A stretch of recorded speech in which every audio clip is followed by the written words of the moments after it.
Sebelum melanjutkan, jangan lupa subscribe dulu, terima kasih. Bab 434, aku akan mengatakannya lagi, aku tidak tahu. Tamparan. Terdengar gema keras, dan tak lama kemudian terjadi keheningan di ruang tamu. Menyadari dirinya terlalu bersemangat, Seng Kai segera kembali ke sofa. Kakak ketiga hanya memegangi pipinya yang ditampar dan tertawa kecil. Tak lama kemudian, Seng Tua pun datang. Dia jelas mendengar percakapan kedua bersaudara itu, jadi dia bersandar pada tongkatnya dan bertanya kepada kakak ketiga, kau tahu? Saya akan mengatakannya lagi, saya tidak tahu. Jawab kakak ketiga dengan dingin. Percayalah apa yang kamu inginkan. Dengan itu, dia kembali ke kamarnya. Dua pria lainnya ditinggalkan dalam kegelapan, benar-benar sengsara dengan dendam mereka yang luar biasa. Namun siapa yang bisa mereka salahkan?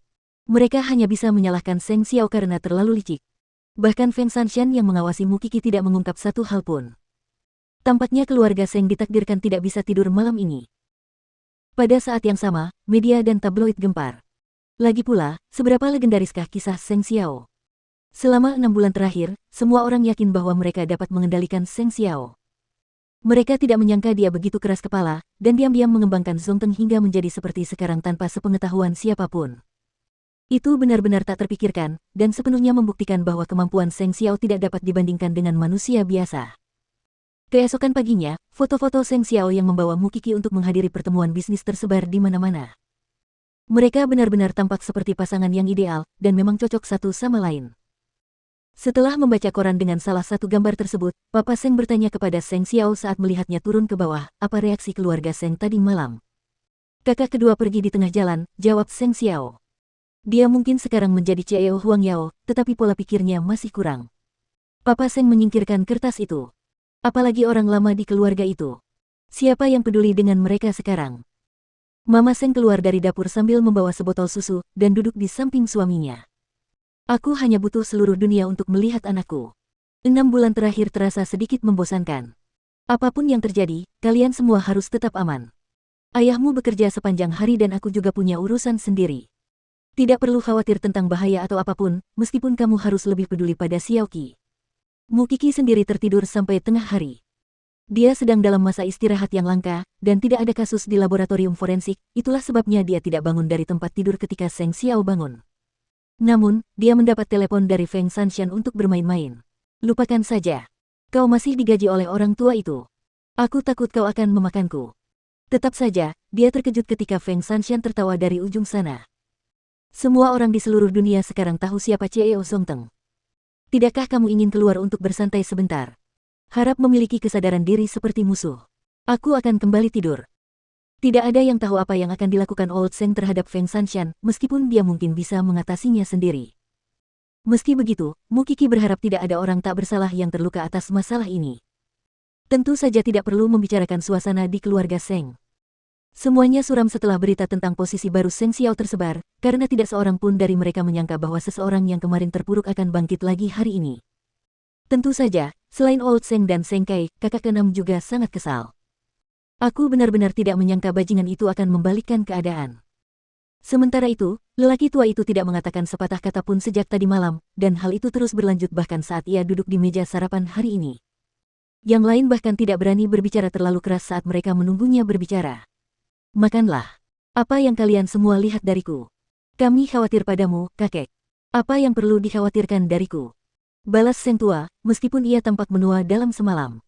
Jika ini tentang Seng Xiao, jangan khawatir. Aku masih sangat bersemangat di sini. Aku tidak begitu kesal. Meski begitu, Seng Kai masih khawatir. Ziling, tinggallah di rumah dan temani kakek. Gu Ziling mengangguk, setuju dengan rencana Seng Kai. Sebenarnya, semua orang tidak senang dengan kejadian seperti itu, kecuali kakak ketiga, yang menjalani kehidupan sehari-harinya seperti biasa. Dan kakak ketiga akan dibebaskan dari tugasnya. Semua orang menoleh 2 kali, tidak yakin mengapa itu terjadi. Namun, kakak ketiga tahu betul alasannya, dan segera bangkit dari meja setelah menyelesaikan sarapannya, sama sekali tidak peduli dengan kata-kata lelaki tua itu. Sebagai tanggapan, Seng Kai meletakkan sumpitnya dan membentak kakak ketiga, sikap macam apa yang kau tunjukkan pada kakek sekarang? Jangan melampiaskan kemarahanmu hanya karena kalian kesal. Aku tidak bersalah, kata kakak ketiga sambil kembali ke kamarnya.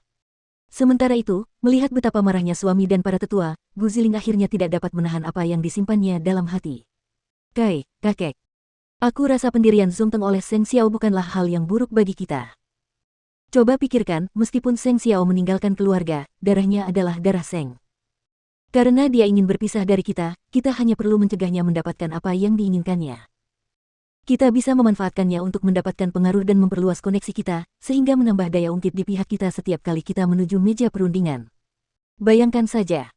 Bahkan jika Zongteng bertekad menantang kita, semua orang akan menganggap kita sebagai sekutu seperti keluarga Gu dan keluarga Seng.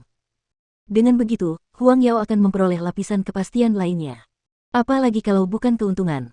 Mata Seng Kai berbinar mendengar kata-kata Gu Ziling, dan lelaki tua itu pun tidak tampak muram. Bahkan jika semua orang tidak dapat menerima bantuan Zongteng, bukankah lebih baik menggunakannya untuk keuntungan kita sendiri? Kakak keenam mengacungkan jempol besar ke arah Gu Ziling.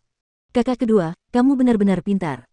Ya, dialah yang meninggalkan kita dan menelantarkan Huang Yao. Mengapa kita harus menghindarinya? Itu tidak masuk akal. Seperti yang diharapkan, segala sesuatu memiliki dua sisi. Perkataan Gu Ziling membuat Seng Kai juga melihat istrinya dari sudut pandang berbeda. Meski begitu, dia menjadi semakin bersalah karena tidak bisa memberinya anak. Jadi, jika Zongteng-nya suka bermain permainan berisiko tinggi, mari kita naikkan taruhan dan hibur dia. Apa yang kita takutkan? Huang Yao adalah milikmu dan milikku.